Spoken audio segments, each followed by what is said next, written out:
Colega pergunta. Boa Esperança, Fundo de Previdência.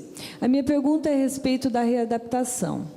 Quando a lei fala que é compatível com a capacidade física, aí vamos pensar num servidor que é da área operacional, que teria condições físicas e técnicas de ocupar um cargo administrativo. Certo. Ele vai para o administrativo. Quando ele vai se aposentar, ele não pode questionar juridicamente que ele trabalhou como administrativo. Existe um plano de carreira onde esse cargo ganha mais do que o cargo de origem dele? É por isso que a gente até falou que ele tem aquele fundamento ali constitucional para fortalecer isso, de que ele está numa situação de readaptação. Então, eu mantive a remuneração de origem dele porque ele estava nessa situação. O questionamento do servidor, com certeza, vai ter, né, mas aí a administração vai ter esse argumento de dizer, olha, é bem difícil você ter, né, não sei, imaginar um cargo que você consiga colocar ele no administrativo e que ele ganhe mais do que o outro cargo dele. Não sei, geralmente, pelo menos na estrutura da União eu não vejo isso, né, mas pode haver esse questionamento e aí você teria que ir nessa linha de defesa. Olha, ele só estava naquela situação porque foi readaptado, é um princípio constitucional de ele ser readaptado, então, e ele podia exercer aquele e não o cargo de efetivo dele que ele tinha, né. Geralmente vai acontecer muito da pessoa ir para um cargo inferior, né, para uma atividade inferior ao que ele exercia, que tem uma remuneração inferior ao que exercia, geralmente, né. É mais comum essa, e não ao contrário do que tem, mas pode existir também, né. Ok? Então, aposentadoria por incapacidade permanente. O outro requisito de aposentadoria que tem, a outra aposentadoria que existe, compulsória. Não houve alteração na compulsória, continua o mesmo texto que você já tinha, que diz lá, compulsória aos 70 anos de idade ou aos 75 anos, conforme lei complementar. A PEC 6, quando foi enviada, já tinha colocado direto 75 anos, né? Na realidade, já tinha colocado conforme lei, e lá no final das disposições da lei, colocava os 75 anos. Mas houve uma grande discussão no âmbito do Congresso, dizendo que o governo estava querendo mudar a compulsória para os 70, né, para poder fazer troca de ministros e tudo. Então, a opção foi não mexer. Continua a mesma disposição, 70 aos 75 anos, conforme lei complementar. E aí a gente tem a lei complementar que trata 75 anos para todos os servidores, né? Então, a compulsória não há nenhuma alteração do que se tem aqui, tá? E aí a grande novidade que tem são nas aposentadorias voluntárias, que agora ele fala, voluntariamente, na União, aos 62 anos de idade a mulher e aos 65 anos de idade o homem. E nos estados e municípios, conforme idade mínima estabelecida na Constituição Estadual ou na lei orgânica, né? Veja, então, que a Constituição estabeleceu como competência de cada município e dos estados definir na sua Constituição Estadual ou na sua lei orgânica a idade mínima. Você não pode fazer isso na lei complementar, você não pode fazer isso numa lei ordinária. Você vai ter que estabelecer na lei orgânica. O objetivo do legislador foi dificultar mesmo no sentido de aprovação, porque a gente sabe que um quórum é muito mais qualificado na lei orgânica. Mas a idade mínima tem que estar na sua lei orgânica, né, obrigatoriamente. Então, quando você for fazer a sua reforma previdenciária, você tem que trazer a sua idade. E qual que é a idade que eu tenho que trazer? Depende do seu estudo que você tenha do equilíbrio atuarial. Vocês não são obrigados a seguir os 62 e 65. O nosso secretário ontem, a gente sempre tem orientado, o ideal é que vocês sigam as mesmas regras que a União tem apresentado, mas você pode estabelecer qualquer outra idade, né? Hoje mesmo a gente estava comentando, por exemplo, o Estado da Bahia mandou um projeto deles que fala que o homem vai aposentar aos 64 e a mulher aos 61, reduzir 1 ano nessa idade. Então, depende muito do estudo. E aquilo que a gente fala, se atender o equilíbrio financeiro atuarial, pode ser feito, né? Então, só tem esse requisito ali, estar na Constituição Estadual ou na lei orgânica, tá? Isso não tem como mudar. O colega vai entrar aqui. Espera aí. Moacir, do município de Piraquara. Pode ser estabelecido um limite de idade maior para aposentadoria voluntária, por exemplo, 70 anos? Pode. O de 80 anos não, né? 80 anos você não pode porque você vai ultrapassar a compulsória lá de 75. 70. Mas você poderia colocar uma voluntária aos 70 anos. É possível.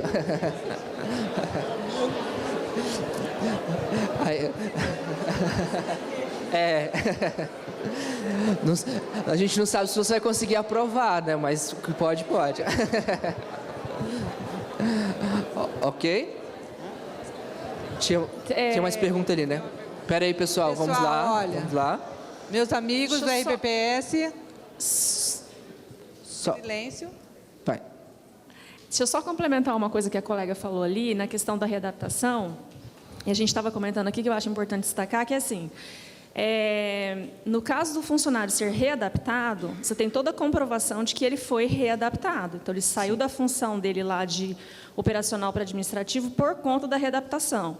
É diferente de desviar o funcionário de função, né, por uma decisão administrativa. Aí eu desviei ele de função, ele ficou a vida inteira lá em desvio de função, e aí sim, se ele entrar judicialmente, provavelmente ele vai levar o benefício baseado naquela função que ele estava desenvolvendo. Uma outra coisa, essa questão da idade mínima aqui, que daí, pode ser estabelecida na lei orgânica, no nosso caso, se a gente for estabelecer uma idade menor do que está aqui, qual que é a indicação do Ministério? Tem que ter um cálculo notarial comprovando que isso não vai prejudicar o regime? Tem alguma exigência para isso? Em qualquer caso, mesmo se você for adotar a mesma idade, 62, 65, você vai ter o cálculo atuarial, né? E você tem que atingir, com todas as regras de benefícios, com todo o seu plano de custeio, você tem que atingir o equilíbrio financeiro atuarial. Então, é possível, mas tudo tem que estar dentro do equilíbrio, atingindo o equilíbrio. Tá? Tinha alguém que estava com... Acho que tá lá. Não, tinha alguém de cá, não tinha, André? Ah, não? Espera aí, só um minuto. Bom dia, Leonardo. Bom dia. Everson Tunasprev. Eu queria só retornar num assunto, aqueles casos que os servidores que entraram até 31 de dezembro de 2003, se eles ainda podem se aposentar com a integridade e a paridade, como que está essa situação, qual é o entendimento? Tá, vamos lá. A regra da União continua a mesma coisa, então quem entrou até 2003 tem integralidade e paridade, só que ele tem alguns requisitos a mais. Aí eu vou mostrar as regras da União mais para frente, né? E aí a gente vai ver lá quais são esses requisitos que tem para integralidade e paridade, mas continuou com integralidade e paridade, né? E aí a legislação do município pode adotar os mesmos requisitos da União ou não, depende. Mas aí mais para frente eu trago as regras da União e a gente vê juntos como é que ficou essa regra, tá bom? Porque aí a emenda 103 só trouxe regra para a União, né? Para vocês, então assim, isso é algo que a gente vai reforçar durante todo o dia hoje, mas para os estados e municípios que não fizeram reforma, que não alteraram as suas disposições, continua valendo todas as disposições anteriores, não muda nada. Vocês aplicam a 10.887 lá no cálculo da média de 80% maiores remunerações, você aplica os mesmos índices, aplica lá a emenda 41, a emenda 47. A emenda 41 e 47 foi revogada para a União. Quem implementou o requisito, direito adquirido. Quem não implementou o requisito na União, novas regras que tem ali de transição, que a gente vai ver, né? Então, para vocês têm que ter sempre isso. Olha, se eu não fiz nada lá no meu município, não foi feito nada ainda, continua as mesmas regras que vocês tinham anteriores, para aplicar essa. Mas aí a emenda 103 mudou a da União, que a gente vai conhecer elas depois. Tá bom? A colega aqui. Leonardo, o texto da Constituição diz compulsoriamente aos 70 ou 75 anos, conforme lei complementar. Hoje vige a lei complementar 152, estabelecendo 75 anos. Você entende que ela não vai mais ter aplicação? Não, ela continua em vigor. Então, nós temos que ter 75 anos como compulsória. Compulsória continua 75 Não podemos anos. alterar. Vocês não podem alterar, porque até aqui ficaria como lei complementar à Constituição. Okay. Quem pode fazer lei complementar à Constituição só o Congresso Nacional. Ok, né? Então, a compulsória, especificamente, vocês não podem alterar, né? Por isso que até quando o colega perguntou aqui dos 80 anos, eu falei, olha, você não vai poder colocar 80 porque tem a compulsória, mas menos que isso, poderia sem problema, tá? E aí, ainda dentro da voluntária, você tem a lei orgânica com a idade mínima, mas vem observado o tempo de contribuição e os demais requisitos estabelecidos em lei complementar. Então, veja, você tem a idade mínima na lei orgânica, você tem o tempo de contribuição, vai ter que estar na lei complementar. Demais requisitos também vamos ter que estar na lei complementar, né, que você vai ter que estabelecer. E a gente ainda vai ter mais para frente ali, vocês vão ver uma disposição para a lei ordinária. Então, vejam, são 3 atos normativos diferentes que vocês precisariam aprovar ali, né? Então, aqui, por exemplo, se eu vou continuar exigindo tempo de carreira, tempo de cargo, tudo isso tem que estar em lei complementar, Não pode ser uma lei ordinária que você vai estabelecer isso aqui. E aí, qual é o tempo de contribuição que eu vou exigir? Depende do que a sua lei vai trazer. Lá a gente vai ver aqui que a União aumentou a idade, mas ela reduziu o tempo de contribuição. A União vai exigir 25 anos de contribuição, tanto para o homem quanto para a mulher, né? Ela só mudou a idade, só ficou uma idade mínima maior aqui, né? E os demais requisitos também que você tenha, toda a sua lei complementar que vai estabelecer ali. Tá ok? As aposentadorias especiais. Lembra que hoje as aposentadorias especiais que a gente tem hoje, né? Um grande problema de regime próprio que nunca foi solucionado, né? Essa situação da regulamentação das aposentadorias especiais. Então, lá no artigo 40, a gente tinha 3 hipóteses de aposentadorias especiais, que eu tratava o servidor com deficiência, o servidor que exerce atividade de risco e o servidor que exerce atividades especiais sujeitas a agentes nocivos, químicos e biológicos, né? No artigo 40, você tinha essas 3 previsões. A emenda 103 mudou isso, né? Antes falava emenda 103, e aí a gente tinha aquela disposição, é lei complementar, decisões do Supremo dizendo que a lei complementar tem que ser uma lei complementar federal, porque o sistema previdenciário deveria ser uniforme. A emenda 103 acabou com tudo isso, né? Que não vai ser mais uniforme, nós podemos ter 2.100 planos de benefícios. Lá na Secretaria de Previdência estamos desesperados, como é que a gente vai conseguir acompanhar todos esses benefícios? O Tribunal de Contas, coitados, quando for homologar também benefícios, eles vão ter que conhecer. Já tem um problema de estatutos, às vezes, né? Que cada estatuto é uma regra, então você também vai trazer esse mesmo problema para a Previdência. Porque na hora de homologar benefício, eu tenho que saber qual que é a regra de cada município, né? E aí agora também, com as aposentadorias especiais, a emenda 103 trouxe essas disposições. Continua o servidor com deficiência, né? Ali, só que ele exige que seja submetido à avaliação biopsicossocial, então você tem que trazer esse conceito para a sua lei. Uma avaliação biopsicossocial, ela é muito mais complexa, ela não envolve só uma avaliação médica, para dizer se a pessoa tem deficiência ou não, mas sim você avaliar a pessoa qual a dificuldade que ela tem de interação na sociedade, né? Então, é muito mais complexo. O INSS já vem fazendo essas avaliações aqui, porque ele já concede aposentadoria para o servidor com deficiência. Então, é um grande exemplo que vocês possam pegar, né? Você não tem mais a aposentadoria por atividade de risco, né? Agora, você tem aposentadorias para categorias específicas. A Constituição tirou a atividade de risco e estabeleceu agente penitenciário, agente socioeducativo, policial legislativo federal e policiais do inciso 1 a 4 do artigo 144. Ou seja, guarda municipal, que tinha uma grande briga para dizer que eles queriam aposentadorias especiais por atividade de risco. Não existe mais essa possibilidade, porque não tem mais atividade de risco na Constituição, né? Então, os guardas municipais, que era a grande briga, tinha oficiais de justiça também, que queriam atividade de risco, auditores fiscais também, que diziam que existia atividade de risco. Todas essas outras, guarda municipal, oficial de justiça, auditor fiscal, foi afastado pelo Supremo. Durante todo esse tempo, nos julgamentos de mandado de junção, o Supremo disse que eles não exercem efetivamente uma atividade de risco e que dependia do legislador regulamentar essa matéria. Então, ele só concedia ao policial. E aí a emenda 103 trouxe só a categoria policial mesmo, além dos agentes penitenciários ali socioeducativos. Então, praticamente, essa atividade aqui não tem para os municípios, né? Os municípios não têm essas carreiras do que se tem aqui, né? Então, esse aqui de atividade de risco, que seria anteriormente, não teria mais. E o último é cujas atividades sejam exercidas com efetiva exposição a agentes nocivos químicos, físicos e biológicos, prejudiciais à saúde ou associação destes. Aí é aquela grande novidade da Constituição, vedada a caracterização por categoria profissional ou ocupação, né? Então, você não pode caracterizar apenas a categoria, que é o grande questionamento que se teria aqui para categoria tal tem isso. Você tem que provar a efetiva exposição, né? E a grande mudança é que eu dependia sempre de uma lei federal regulamentando a aposentadorias especiais, né? A emenda 103 trouxe agora o quê? Lei complementar de cada ente federativo.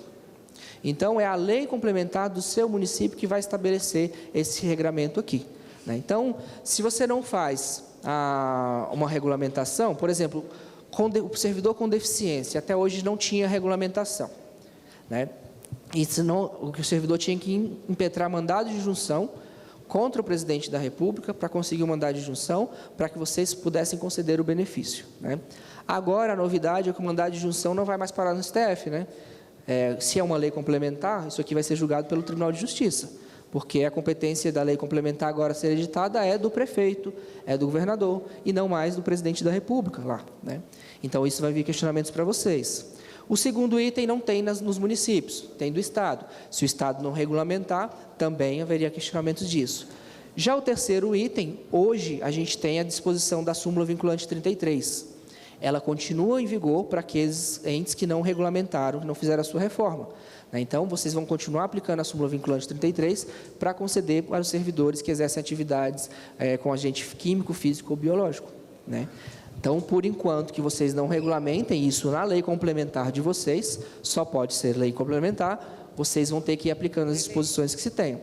Então, o grande problema seria do servidor com deficiência, que aí teria os mandados de junção. A colega aqui. Olá. Oi. Janaína, RPPS de Rio Azul. Então, a minha pergunta é a seguinte, no caso ali das aposentadorias para exposição a agentes nocivos, né? Então, utilizava-se como critério a questão do regime geral. Então, até 96, acho que tem um decreto regulamentando as atividades que eram automaticamente consideradas, né? Isso com a emenda caiu? Não, essa continua. Até 95 lá podia ser por Até categoria. 95, sim. Isso, depois de 95 não pode mais. Ah, então tá. Você continua aplicando a mesma regra do regime geral lá do que se Tá, tá ok. Tá bom? Oi. Tem uma pergunta lá atrás? Tá. Oi, bom dia. Fernanda de Colombo. Eu gostaria de saber, a súmula 33 está em vigor, a gente vai continuar usando ela para aposentadorias especiais. A minha dúvida é, a regra de aposentadoria, eu vou usar a atual, que exige idade mínima para aposentadoria, porque ela manda eu usar a lei do regime geral, ou eu vou usar a lei anterior? Eu entendo que você vai usar a anterior, a mesma regra, porque assim, tem uma disposição na emenda 103 que ele vai dizer o seguinte, que você aplica as disposições anteriores, constitucionais, infraconstitucionais, até que você faça as suas alterações, entendeu? Então, ela manda você aplicar as disposições do regime geral, você aplicaria essa mesma disposição enquanto você não fizer a sua adequação, né, do que tem aqui, tá? Então, lembre-se disso, a súmula vinculante 33 para vocês continua em vigor, para a União não tem mais vigor a súmula vinculante 33, porque já foi regulamentado. Todos esses 3 itens aqui, a União já regulamentou na própria emenda 103, né? Então, ela já aplica as novas disposições. Para os estados e municípios que não fizeram reforma, enquanto vocês não regulamentarem, aplica as normas anteriores lá, do que se tem. Ok? Então, seguindo, professor, né? Então, primeiro, o texto constitucional traz ali um reforço grande, o ocupante do cargo de professor, né? Não sei como que funciona aqui também essa parte estatutária, se tem esses questionamentos, mas há alguns estados e alguns municípios que fazem concurso para diretor de escola, né? Então, o professor, às vezes ele é professor, vai lá, faz um concurso e o cargo efetivo dele é de diretor de escola, né? E aí eles brigam muito para dizer, não, eu tenho direito à aposentadoria especial, porque eu sou diretor, né, se o diretor tem direito, mas não, sempre a defesa foi, o professor que exerce o cargo de diretor, ele tem direito à aposentadoria especial, né, mas aquele que exerce o cargo de diretor, que o cargo efetivo é diretor, ele não teria direito à aposentadoria especial. E aqui reforça essa disposição, né, porque é o ocupante do cargo de professor, né. Então, o que a Constituição traz ali, que a sua legislação vai ter que observar? O ocupante do cargo de professor, que comprovar o tempo de efetivo exercício das funções de magistério, isso não mudou, não pode ser parcial, tem que ser todo o período que a sua legislação definir. Na educação infantil, no ensino fundamental e médio, então não inclui a universidade municipal, se você estiver lá, o professor universitário municipal não pode ser incluído nisso aqui. E na forma de lei complementar de cada ente federativo, terão idade mínima reduzida em 5 anos, né? Então, a idade que você definir para o seu município, o professor tem direito à redução em 5 anos. Por exemplo, o estado da Bahia que a gente falou que definiu que o professor, que a idade mínima do homem é 64. Então, obrigatoriamente, o professor tem direito aos 59 anos. Né? Então, essa redução de 5 anos é garantida ao professor ali na idade mínima. Não garante essa redução de 5 anos no tempo de contribuição. Lembra que no artigo 40, hoje ele fala, né, redução de 5 anos na idade e tempo de contribuição. E aí o tempo de contribuição vai ser definido na sua lei. Então, você vai definir qual que é o tempo de contribuição do professor ali, que vai ser exigido, tá? Em relação às idades mínimas referidas no 3 do parágrafo 1º, é esse. Tá? Então, a garantia de redução do professor é 5 anos na idade. os demais dispositivos, e aí você vai tratar na própria lei que se tem, né? E é aqui aquilo que a gente comentou, o tempo de exercício, ela está bem aqui, já passo, tenho ele lá, eu já passo aqui. Só comentar isso aqui, o tempo de exercício de magistério vai ser definido na lei complementar. A lei complementar de vocês é que define o que é esse tempo de exercício de magistério. O colega ali, sim. Aldemir, Prefeitura de Boa Esperança. A minha dúvida é o seguinte, o contribuinte, ele presta serviço, ele atinge a idade mínima para aposentadoria, aí ele trabalha além do tempo necessário para a contribuição. Aí, nesse caso, existe alguma regra ainda, anos trabalhados, abate a idade mínima para aposentadoria? Vamos lá, isso é o que a gente tem no artigo, no 3º da 47, né? Cada ano a mais, além da contribuição mínima, você reduz a idade. Na União não existe mais, esse redutor não existe mais. Quem implementou tem direito adquirido, quem não implementou, ele não tem mais como reduzir, né? Então, para a regra, para a União, isso não existe mais. Para vocês, continuam em vigor até que vocês façam a sua reforma. E se você, na sua reforma, você poderia colocar isso, mantendo ou não, mas depende muito, e isso a gente tinha exclusivamente na regra de transição, né? Do artigo do 3º da 47. E aí não mantém da União, mas dos estados e municípios mantém por enquanto, até que vocês façam a reforma. Tá? Então, somente no 47. Então, é somente para aqueles que entraram antes de 98, né? Que teriam esse direito.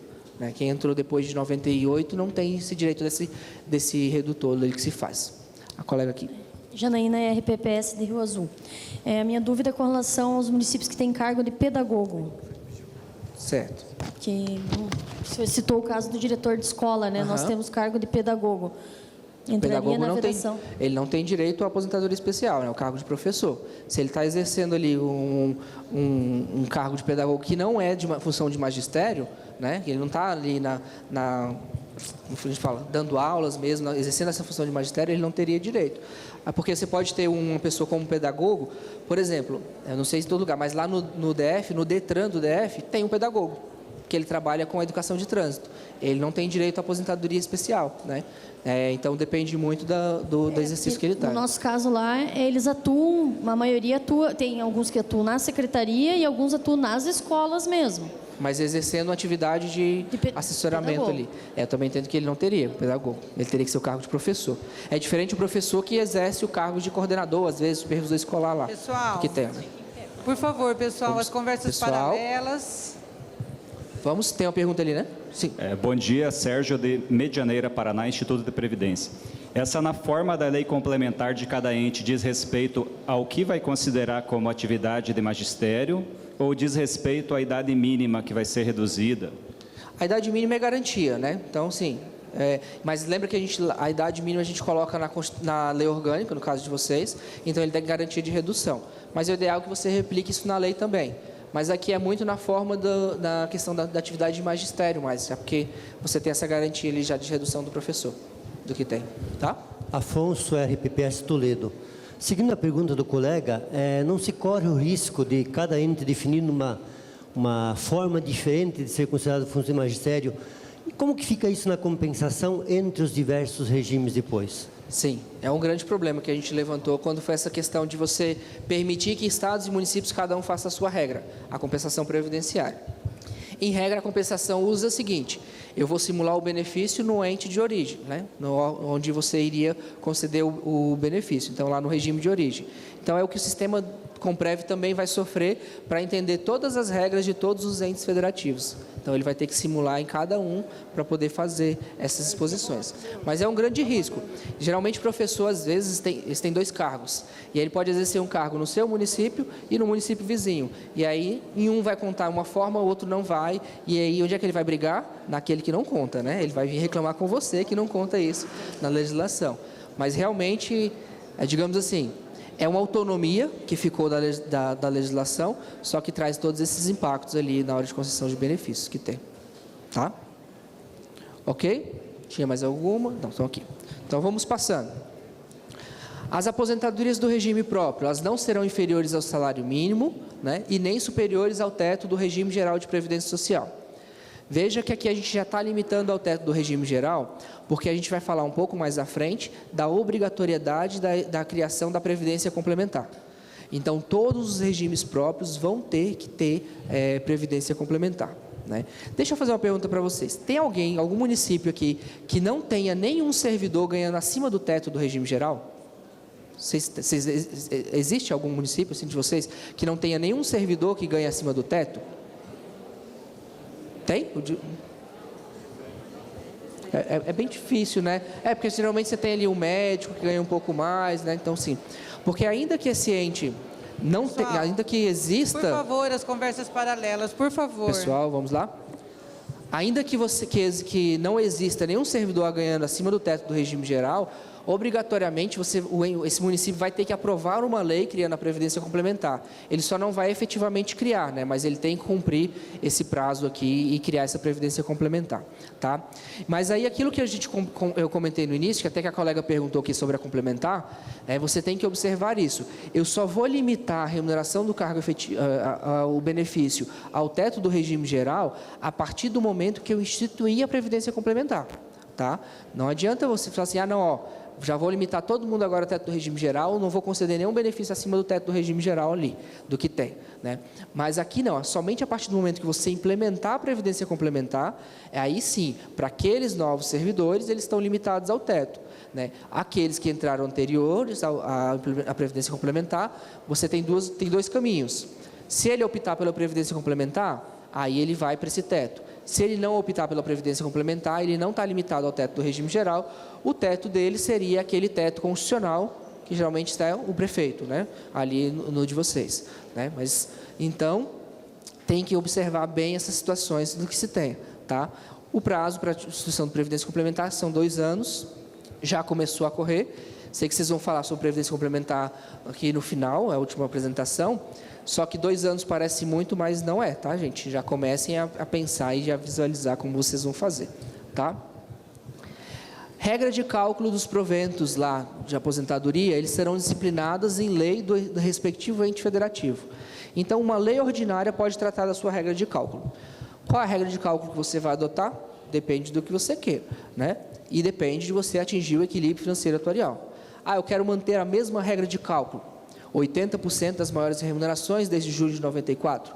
Ou não, quero adotar a mesma regra que a União fez, 100% de todas as remunerações, considerando 60% mais 2, que é o que a gente vai conhecer mais. Pode ser feito. Não, quero voltar uma regra antiga que tinha do INSS aí, que considerava as 36 últimas remunerações para conceder o benefício, né? Essa regra que é boa. Tá, se você atingir equilíbrio financeiro atuarial com essa regra, você pode até fazer, né? Mas aí tem toda essa questão do equilíbrio que você traz para o sistema, ok? Aqui é uma lei ordinária, que pode ser uma lei ordinária que pode tratar sobre a regra de cálculo dos benefícios. Não precisa ser lei complementar, tá? O parágrafo 8º, o parágrafo 17, que tratam sobre aqueles reajustes. Primeiro, o reajuste, né, dos benefícios, garantia do reajuste de benefícios. E também o reajuste dos salários de contribuição para fins de concessão dos benefícios não foi alterado. Aqui foi uma grande discussão no Congresso, desses dispositivos.